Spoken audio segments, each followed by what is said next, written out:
Hey, y'all, welcome to the Fellowship Asheville Convocast, where we hope to inspire you with stories of what God is doing in and through the people of Fellowship Asheville. And if you've been following along, you know that we're in season 3, where we are introducing you to those missions and missionaries and organizations that we partner with because they are just doing really good work. And today, I want to introduce you to Bill Wellons of Fellowship Associates, which he'll tell you a little bit more about that in just a minute. But I want to tell you what this man means to me. I call him my Yoda. Because here's why. Church, you've heard me talk about my mentors. You've heard me talk about counselors in my life. It's probably new to you to hear me talk about the Yoda in my life, but this is Bill Wellons. And we were talking right before I hit record, and Fellowship Associates is the church planting organization that started us, but they have planted over 150 churches, I think is what you said, 150. 15, yeah. 115. And here's what's amazing. With all of that, anytime I call Bill, he either takes the call right then or returns my call within minutes. And I'll throw out a question to him that I'm just stumped on. And he has something for me every single time. And it usually starts with a question, not an answer, which is why it's like Yoda. So Bill, I appreciate you. I'm excited for our congregation to get to know you and a little bit more about Fellowship Associates. So with that, why don't you introduce yourself to our crew? Well, let me just start by saying, I want everyone to know how much I appreciate Fred Baker and our partnership, and all of you guys at Fellowship there in Asheville. I really appreciate you, and I appreciate Fred the opportunity even to share today. So thank you so much. Yeah. For including me in the loop. And as far as being Yoda, and for those in the congregation, don't take that too far. Don't go too far. You're not 500 years old and about to die. Yeah, that's fine. Yeah. Carolyn and I have been married for 51 years. We have 3 adult children. We have 11 grandkids of all shapes and sizes, 22 to 3 years old, and they can keep us busy. The short maybe version of kind of my journey would have started maybe when we started the church in Little Rock, Fred, in 1977, and Carolyn and I and about 14 other people, much too small a group to actually launch a church, but we did. I broke all the rules. God just blessed us anyway. Yeah. And but we started in 1977. I served as a teaching pastor at the church in a number of roles over 32 years there. And then in 1999, we started Fellowship Associates. And so I was at Fellowship Bible Church for about 32 years. I've been here now full-time at Fellowship Associates for 17 years. And I can't believe that. Every time I share that, I can't believe it's like another whole vocation. Yeah. Let me just say this about those things, though. It has been such a blessing to me. I'm old enough now I can look back on my journey at Fellowship Bible Church and all that, and what a wonderful privilege that was. But really, I feel like we were part of a miracle. It wasn't because we knew how to do everything. We didn't know how to do anything. We were just getting ready for Sunday. But a wonderful experience for me. And then I have been allowed at Fellowship Associates, maybe for some different reasons, to also enjoy just incredible time working with young leaders and our network and so forth, and you and others like you. So that's kind of a flyby, but that might give a pretty good picture. Okay, great. So what's something about you that most folks don't know? Yeah, I'm going to mention 2 things on that. Okay. These just came to mind. One is I like to buy and sell cars. Do you really? I love the whole process. I love meeting people, negotiating, talking about different things about it. And so it's kind of a hobby. I'll probably do that. I don't do it as much now as I did at one time, but probably every couple of years I'm trading my car and getting a new car. And it's not all about thinking, oh gosh, I've had a new car. I buy used vehicles. I don't buy brand new, but it's new to me. And I just like the journey and trying out something new and all. So that's one. Okay, what's your favorite? What's been your favorite car? Oh gosh, that's hard. I had a few cars back. I had a Toyota Avalon, Yeah, and those it's are. really a nice driving car. It That is was nice. one Yeah. of the nicest. My wife drives a Highlander, and Hmm. that's one of the best cars I think we've ever had. I Hmm. presently have a Ridgeline Honda. Okay. And it's Okay. So my first truck. okay, And the truck for people really, that don't want to fully commit to a truck. The yeah, Ridgeline. that's exactly Yeah. right. So Yeah. it's really a car with a truck body. Yeah. That's right. And so I really enjoy that. The other thing that probably very few would know is, and I don't do this all the time, but I've always enjoyed pistols. And I don't have an arsenal of pistols, but I've got a couple. Hmm. And I enjoy going to shoot those at a range, indoor range, and it's just kind of like it's so different from anything else that I do. It's just kind of a Hmm. fun change of pace and that sort of thing. So those are a couple things people That's probably great. don't know. That's great. We had a men's retreat years ago out at a Young Life camp before it was officially open. Yeah. And one of the guys at our church, he's kind of like a celebrity in the gun world. He does custom parts for guns and stuff. So he brought a whole shooting range for us. And I'm Oh, awful. I'm awful with a gun. Like so he said here, let me. So he put a little laser beam yes. on my gun so I could see it.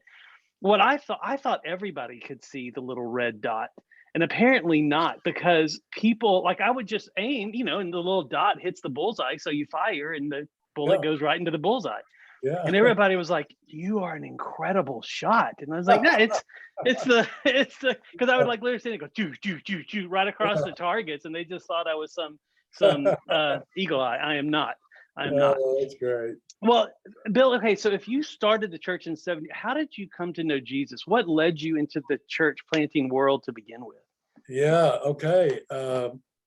Well, I was led to Christ by a dentist staying in our home in Little Rock, Mm. who was kind of on the lay staff with what is now Cru. Then it was Campus Crusade for Christ. Okay. Mm-hmm.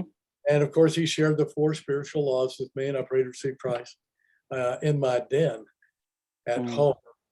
I was 17 years old, and I would have to say that I didn't know Old Testament and New Testament.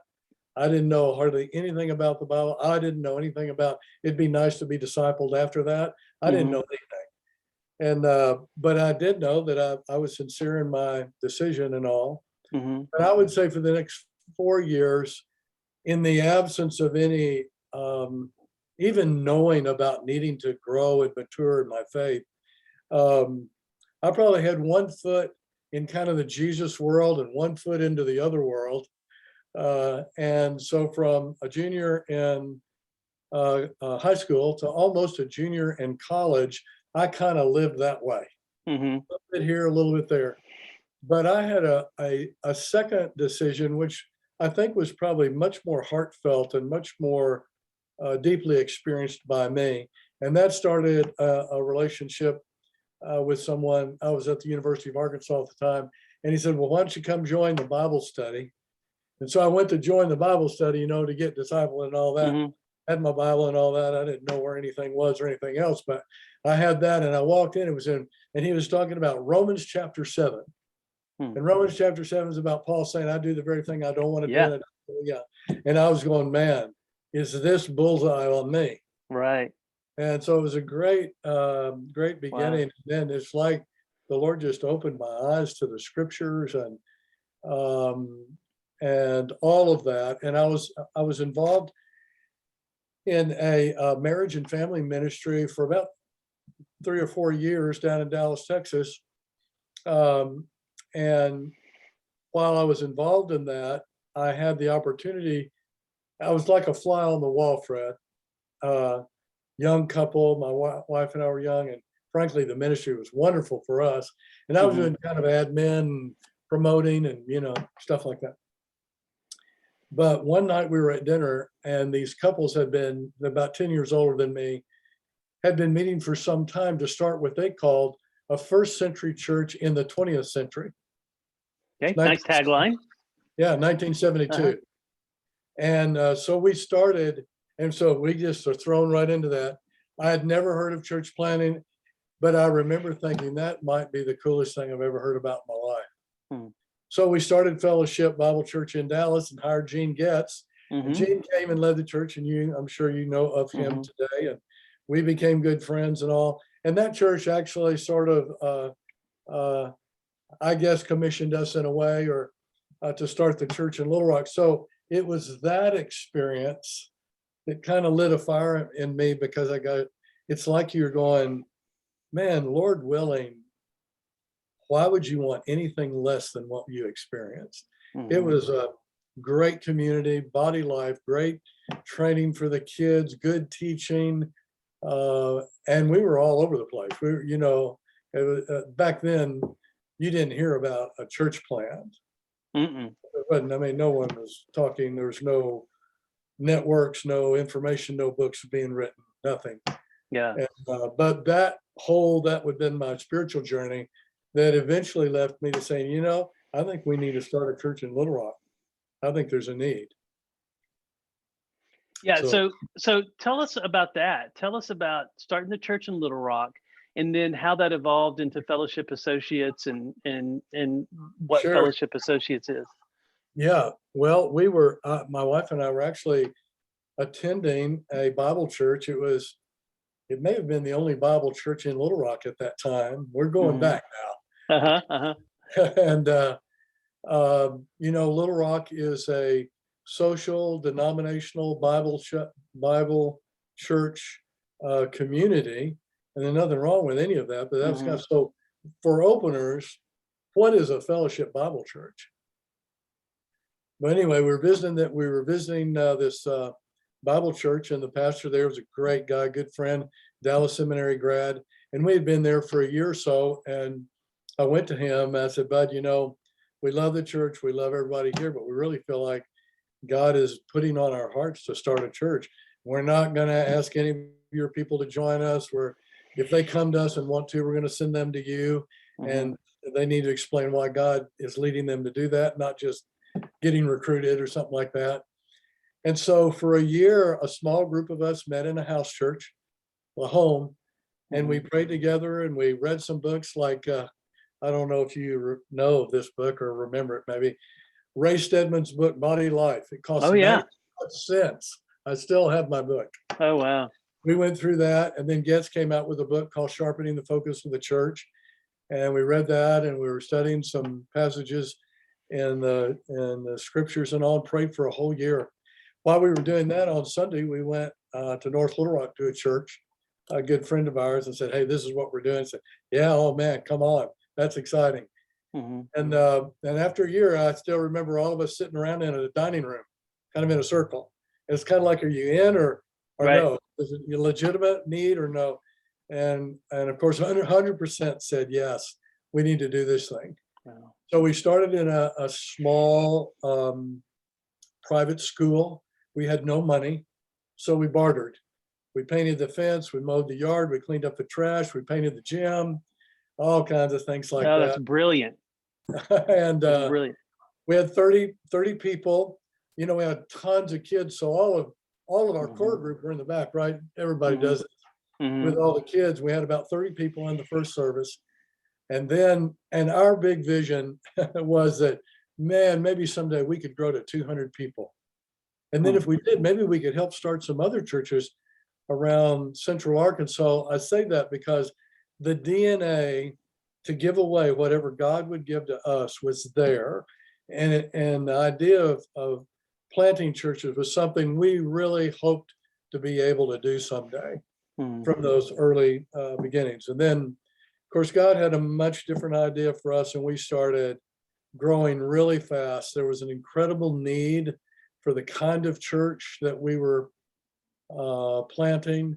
God sent us wonderful lay couples from other cities and all around who were mature in their faith. So all of a sudden we just had this breadth of lay leadership. And I really think that's one of the reasons we grew.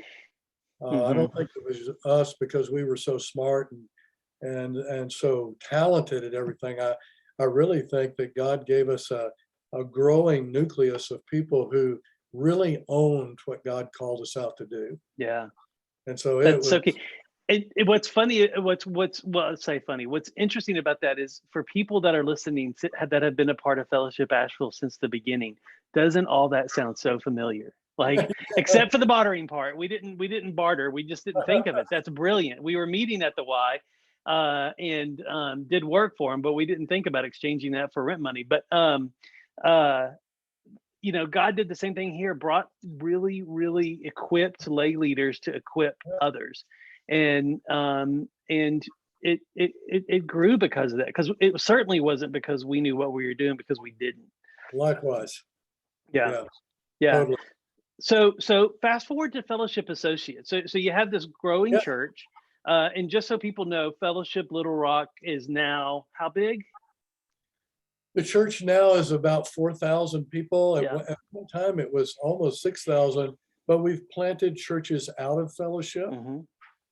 As well, and they have 4 venues, 3 off-site, or 5, 2 on-site, and are doing a great job.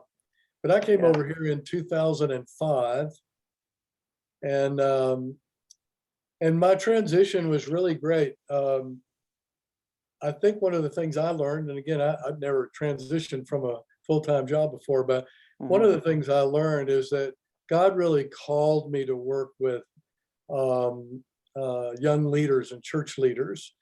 And he did before I ever left Fellowship, because it was a frustration to me. We planted about 15 churches before we started Fellowship Associates. But people were calling and wanting to help, or we were sending people out and staff out with them, and stuff like that. But you felt like, I did anyway, I felt like I was a mile wide and an inch deep, and they needed so much more. Really.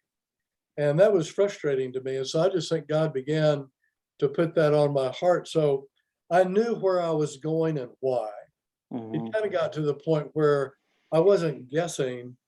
I knew that I knew in my heart that that's what God wanted me to do. So it made my transition really good.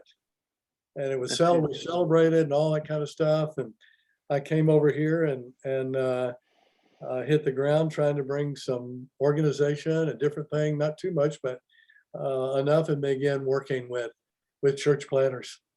Yeah. So what is Fellowship Associates? What's your role there now? Tell us a little bit about the scope of it. The easiest way to think about Fellowship Associates, and if you walked in our front door, this is how I'd explain it to you. Okay. You walk into a lobby, and in front of you would be this chart of 20 years of ministry of FA, with pictures and different things, quotes and things that have happened of every resident we've changed. And I would say to you now, if you want to understand Fellowship Associates, to my left is the Authentic Manhood division. It's a men's ministry.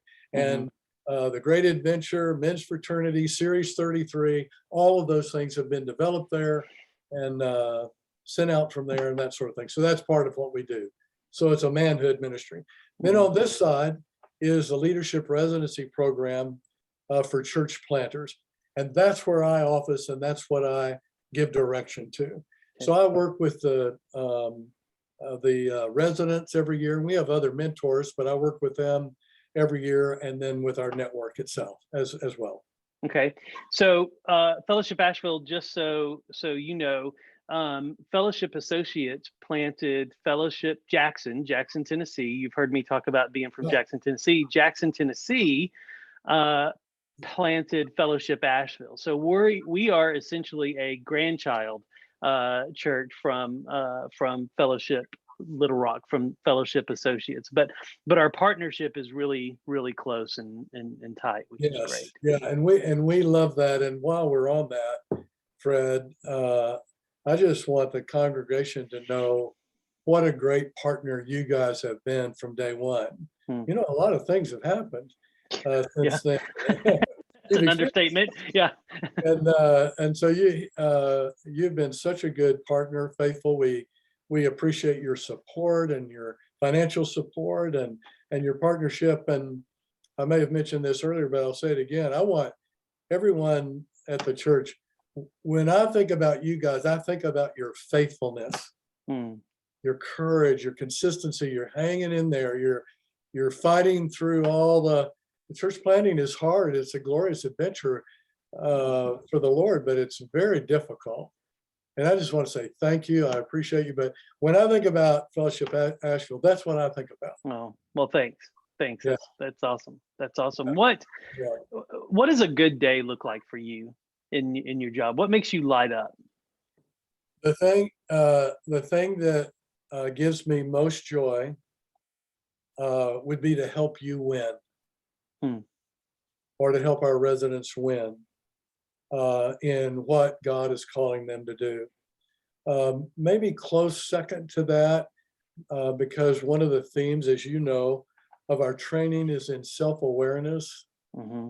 Is when I see, I see one of our leaders somewhere during the course of the training, all of a sudden, there's like this aha moment for them around understanding who they are and who they're not, and Mm. kind of what the dark side of them is like and what the bright side of them is like, and where that warfare that Paul talks about in Galatians 5, where Hmm. those things are intersecting, and owning who they are.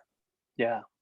And then being aware so that their leadership doesn't harm people, but it Right. helps people. Right. That's a really big that's a big win. But when a church planter or pastor or whatever goes out and does a great job leading, and we've had any contribution to that at all, and it's certainly not all of us, but all the time. But that is a big win. That's a Super Bowl for me. Yeah. Well, to encourage you, like y'all have helped me do just that in many ways. Oh, That my journey into leadership, I'm not a type A type driven leader. I'm not even a great directional leader, to be honest. I ask yeah. me for a 3-year plan, I'll be like, I have no idea. I have no idea. I can tell you what the next step is, and I can tell you a good 30-year plan, but a 3-year plan, there's too many variables. I don't know. And what I've learned is that intuition in me that God has put in me is a very valuable gift in a leader. Yes, And y'all have given me the freedom to be the leader that I am, not the leader that I think I should be. that's right. And it's been a great gift. Well, Particularly as I've gotten older, to be able to say no to the right things has been a great gift. that's awesome. Yeah. Well, yeah, I appreciate what you're saying. I don't think there's just one kind of leader. I mean, we Right. could think about even Jesus' band of brothers, the disciples. Boy, I mean, you talk about a ragtag group. Hmm. God uses everyone. That's right. In a sense, everyone is a leader in varying degrees, varying areas, and all of that. And so I don't think there's just one size fits all. Um, I would much rather have a humble, teachable, faithful leader Mm. than I would the most charismatic communicator and personality you've ever seen. Me too. Me too. So, and I'm not against that. I'm not against them. Yeah. I'm Yeah. just saying those other aspects are really are deeply valued by me. Yeah. Me too. Well, so that's a good day. What's a bad day for you, and what gets you through those bad days? Yeah, a very good question. I think a bad day for me is when I'm in too big a hurry. Mm. I've overscheduled. I've learned, this has been one of the lessons that I've learned personally, is that hurry keeps you from being present to anyone, including yourself. So I'm not present to God. I'm not present to you. I'm not present. That's not a good place to be. Yeah. So I've been learning a lot about managing my schedule for me at my age, even they're just, all kinds of different things come into play, as you might imagine. But hurry, I think if I almost hate it now. Mm. But there was a time where, it's how much can I do and get done and check off and Hmm. and all the rest. So I try to work against that so I can remain present to the presence of God in my life. I'll never be 100% on that. I see my inadequacies there, but that would be one thing. Another thing, and it's kind of can be related, is this I'm overly tired. Hmm. I just won't, I won't be, I won't be able to be who I need to be for others. Yeah. Kind of drained, you kind of drain down everything. What has helped me a lot, kind of you're connected to that, is just the reality that self-reliance doesn't work. It never has. Life is not about me. It never has been. It's always been about him, about the Lord. So simple things like just going back to it. Whoa, wait a minute, time out. I'm not trusting the Lord with this. I'm trying to do it myself again, figure it out, get it done, get it under control, all the different things that maybe we all do it at different times. Just that simple reminder, almost a pause to refocus a bit. And then solitude has become increasingly valuable to me, especially in the last 15 to 20 years. And when I say that, it's one of the hardest things I've ever done in my life.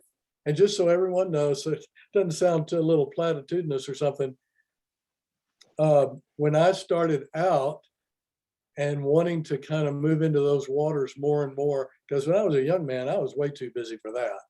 It's kind of like saying you're too busy for Jesus.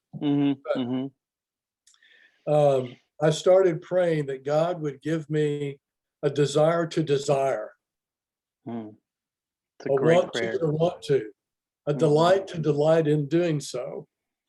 And I just realized if Jesus died for my inadequacies, and this is one of them, why couldn't I ask him to help give me a heart's desire to desire to? Yeah. And he did. And it has been a huge game changer for me. And in fact, my wife and I both, and we've been reading a lot of different things and stuff too, but we think the last 15 to 20 years of our spiritual journey have been among the very best. And we're thrilled. It's great. Been a great. That's great. It's been the best because y'all have taken time to slow down together, I'm assuming. We both have done that. We are reading in a lot of different areas. Some of it, when I use the word contemplative or more or meditation or things like that, when I say that word, that's to me, that's a person that wants to have as intimate relationship with Christ as they possibly can have. And so I would say, yeah, I want that. I want it's like you have a new birth, and which is fantastic. I mean, it's a transformation. But then I believe we have hundreds potentially of other spiritual transformations in a friendship if we pursue it. God loves us. He's near to us. I think he wants to share privileged information with us like he did his disciples. And he wants to be our friend. So he's there. We're just not always there. So that's that journey, if I'm making any sense, that journey of wanting to, with his help, the help of the Holy Spirit, develop a closer, a more intimate, growing, maturing, sanctified friendship with him all the way to stepping into eternity. That's great. And I think that's a lifelong journey. Absolutely. Absolutely. And for those of you watching and listening right now, see what I mean about Yoda? Like it's such great stuff. Thank you. Thank you, You're Bill. welcome. Yeah. A couple of last questions, just because I want to be respectful of your time. As you look ahead for Fellowship Associates, what do you hope God does? Another great, you're good at this. You got some good questions. Thanks. Another thing that the Lord has kind of done before us, and I'll tell the story because it'll impact you the way it impacted me, hopefully. About 3 years ago, we sent out a survey to our network, and we were just asking them, hey, we're just catching up. It was real simple, but we had a few questions on there, and a couple of them had to do with have you planted a church, or you have an internship program, or you working with some churches in your community? How has becoming a church planting church revealed itself in your experience? Because some people will have a fabulous internship and I go, man, fantastic. And others will plant church and I go, fantastic. And so we waited to get all those back. We got them back. We discovered that our churches at that time, about 100 or so, had planted over 200 churches. Wow. And we didn't know that. Wow. So that's what I said. So what we realized is that God gave us what you would dream for, only dream for on day one. And that is, we recognized we had a multiplying movement of churches. I really think, and at this point, if Fellowship Associates wasn't in place, I really think it would go on. And that's just leaders who had the same commitment or DNA or heart's desire on day one that we had in 1977. And they were going, well, the Lord willing, and we want to train some pastors or bring them on and raise them up and send them out, or however. And so to have a multiplying movement, it's really discipleship at its most basic level. We train guys, they go out, they train guys, and God willing, and I even say they establish churches. I'm not just trying to throw out a bunch of numbers, because if we plant a church and it doesn't Right. survive and all, I would appreciate everything that happened prior to that. But to establish churches that have a similar heart, and again, not every single one of them will plant churches, but a lot will. Yeah. And so that would be the dream, that would be the hope for. And the Lord just went out and did it. I mean, we weren't even aware of it. And it was shocking to me, just like it was to you. But I'm just really, really thankful for that. That would be the dream that I think anybody would have, doing something like we're doing.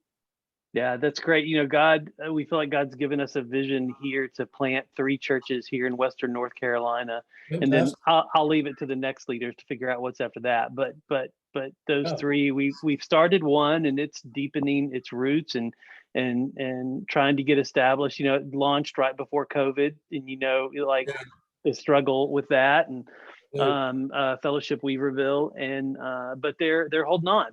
And they've got another faithful leader in there. Nick is their leader. You met Nick once when he and I met with you, and so he's the lead pastor there, and they're digging those roots, which is really, really good. So awesome. Yeah. So Bill, if people want to find out more about Fellowship Associates or any of the men's ministry or any more of the church planting arm, how would they go about doing that? Yeah, I would say the website, fellowshipassociates.com, would be the best way. I think there's a link there. I haven't looked at that in a good while, but I think there's a link there to the Authentic Manhood Ministries of Fellowship Associates. If there wasn't, Authentic Manhood or Series 31 would get them to that, and they could hear a lot more. We have a partnership with Lifeway, and have had for a long while now, on distributing manhood materials, and there's way over 1 million men who've been impacted by that. It's just unbelievable, and it's all been kind of word of mouth and guys training guys and stuff like that. We're just very, very, very thankful for that. That's great. And Fellowship, we'll put those links in the show notes for you too. But Bill, thank you so much. And if you're watching or listening to this and it's been helpful for you, we'd hope that you'd subscribe. That way it's good for us. And the fact that the more subscribers we have, the easier it is to promote this channel. And then 2, it's good for you. You get the notifications whenever we put new content out and whenever our sermons are posted and fun stuff like this. And so church, as always, I want you to remember that I love you and I love being the church with you. And Bill, thank you so much. And we appreciate you. Thank you too. It's been a privilege. Yeah. Church, I'll see you next time. Bye.